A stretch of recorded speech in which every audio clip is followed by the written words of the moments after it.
When you study Christianity, about the Christian religion, they teach you, or we're taught, that the story of Christ is the greatest story ever told. Well, we at the proud Black Buddhist Association have the greatest story untold. And the greatest story untold is the fact that Christ was not only a Buddhist, Christ was the Buddha himself.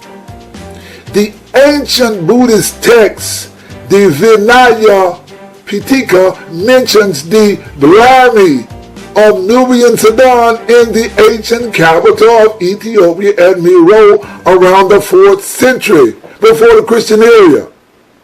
Shakyamuni Buddhism was in Africa 400 years before Christianity. Please note that Shakyamuni Buddhism was in Africa, meaning Ethiopia, Meroe, Egypt, and Axum. In ancient times, Meroe was the Ethiopian capital. Axum was known in the old days as Abyssinia. We have archaeological evidence of Buddhism and Buddhism being in ancient Africa. Look, read all of the ancient Greek historians, Patriarch, Alexander the Great, Doris, Lataria, Strabo, Philo, Judaeus, Titus, Flavius, Clemens, and all the white historians confirm about the Buddhists and Buddhism coming to Greece, Rome, and Ethiopia, and the Axum, Egypt, Persia, Babylon, Arab, Jerusalem, and all over the world. The ancient world knew about the world-honored one called the Buddha, who later became known as Christ.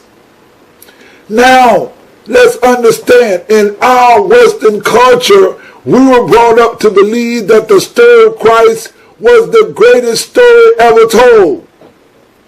We at the proud Black Buddhist World Association hold that the story of how the Buddha became Christ is the greatest story untold. Story in world history is about Alexander the Buddhist and how the Buddhist religion became part of Greek culture and history. When Alexander went to conquer India, this young boy met with Buddhists in India, and it was meeting Buddhism that not only changed Greek culture helped to usher in a new Buddhist paradigm, travel to Asian countries of China, Korea, Japan, and other countries. Before Buddhism had even made it to Asia, Buddhism was in Greece. Now, let us look at a picture of a Greek Buddha located in the Tokyo National Museum. Imagine the fact that Buddhism was in Greece over 800 years before it was in Japan. Over the years, we have met many Japanese priests who act as if they are the masters of Buddhism. When you study Buddhist history, you learn that the Africans and the early Greeks were Buddhists. Now, Buddhists were not called Buddhists. They were called gymnosophists. Gym means naked and sophist means philosopher. Gymnosophists were the Buddhist priests who made a great influence on Alexander the Great. Buddhism emerged in the world stage as an intricate part of Greek history and development. Gymnosophists were not new to Greek historians who visited Africa. They wrote about these Buddhists. However, it was only when Alexander the Great and his men met with Buddhists that they would change the dynamic of Buddhist and Greek culture. Let us share a great history. Not Alexander was said to have been taught by Aristotle.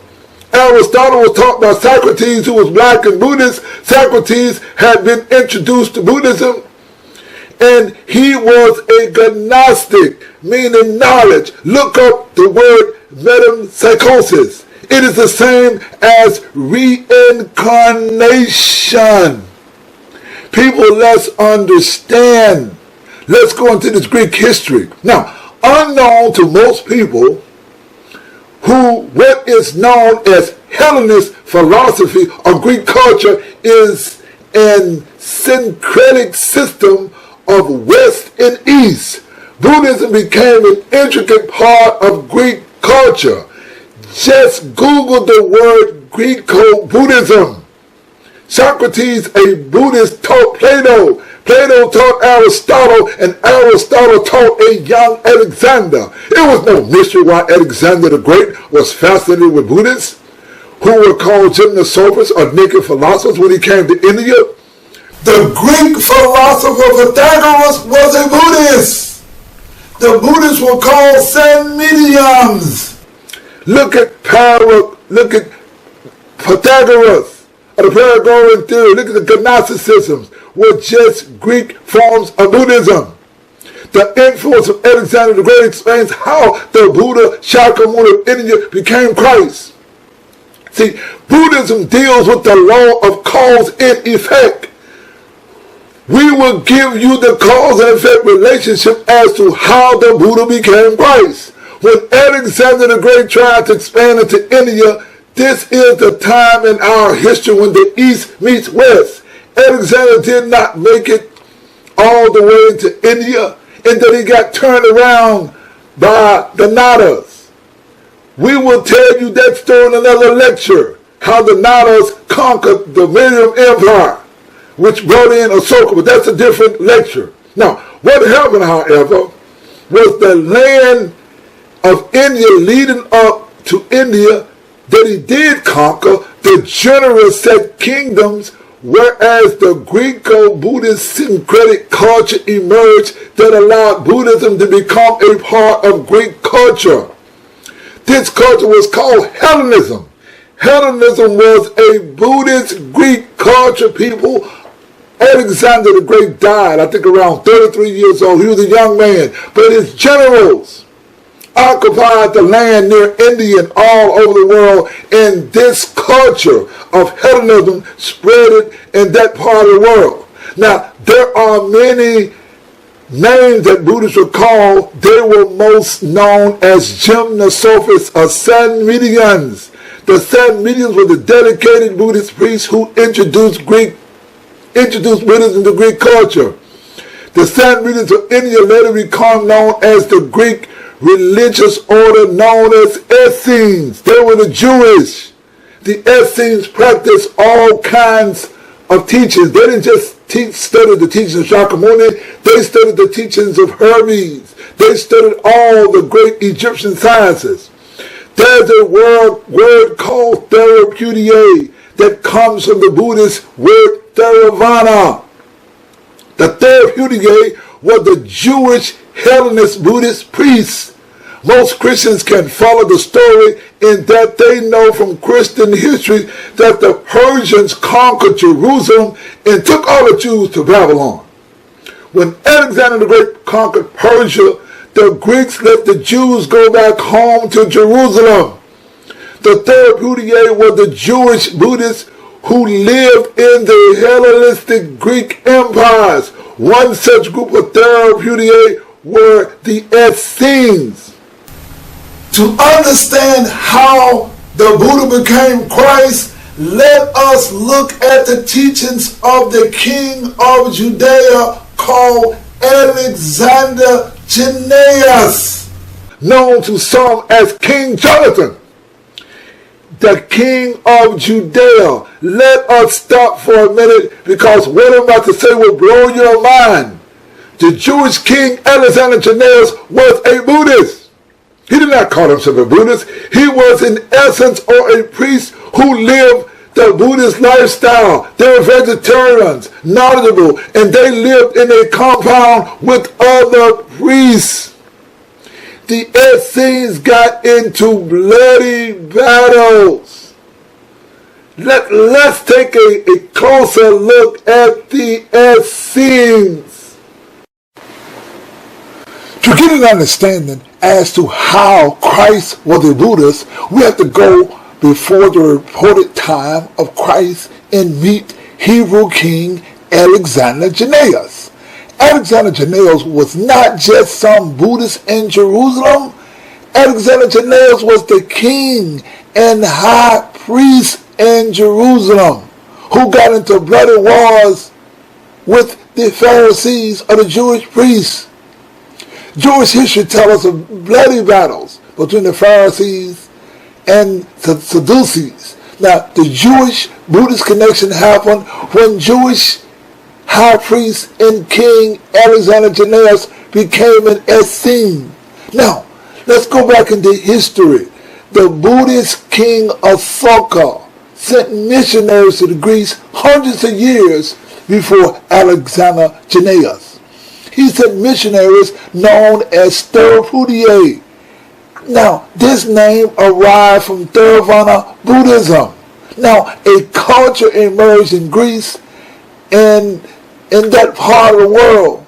Simply put, a group of Buddhists who had a high level of religion were called the Essenes, and the high priest king Alexander Jannaeus was a Buddhist or an Essenes. Now, they simply put, they taught the Buddhist Dharma. How do we know this? The Hebrew king left us a minute coin of the Dharma wheel. The story of Christ in the Bible is the story of Buddha challenging the Pharisees. Alexander Jannaeus lost the battle against the Pharisees and he had to retreat into the mountains. And we heard no more from him until 1946 when someone discovered the Dead Sea Scrolls. The Dead Sea Scrolls are the writings of the Essenes. So that you can understand that Christ was a Buddhist, let's first look at the meaning of the word Christ. The word Christ, or the meaning of the word Christ. Now, the word Jesus represents an individualized level of enlightenment and experience. Christ, on the other hand, represents an epithet, an explanation of the quality of enlightenment reached by Jesus. For this reason, and in the context of Western mysteries, Jesus represents the perfect mode, the inner workings of the purified substance, and the vehicle in which the path of awakening the level of Christ consciousness takes place. Now, the word consciousness in Syriac means Messiah. In the Greek, Christos means anointed one. As for the word Nazarene, the meaning is he who reveals what is hidden. As for the word Messiah, it has two meanings, Christ or the anointed one and the measured one. Please note that Jesus in Hebrew means redemption, and the word Nazareth means the truth. Thus, the Nazareth means truth. Jesus has attained Nazareth, perfect spiritual enlightenment, and that he also taught the path to others. Hence, Jesus and his disciples were Nazarenes or Nazarenes, meaning followers of the mystic path to God or pure being. Now, the original apostles used the term Jesus of Nazarene, Messiah, which means Jesus the Nazarene. The Christ, the anointed one, anointed and enlightenment is one and the same word. Now remember, the last name is Christ, the first name is Jesus, the middle name is Nazarene. Hence, the name Jesus Christ, the Nazarene, means the anointed one, the giver of truth, the bringer and source of redemption, the revealer of what is hidden, the enlightened one who has the gift to awaken others. The teachings of Christ in Buddha was originally based on the teachings of enlightenment.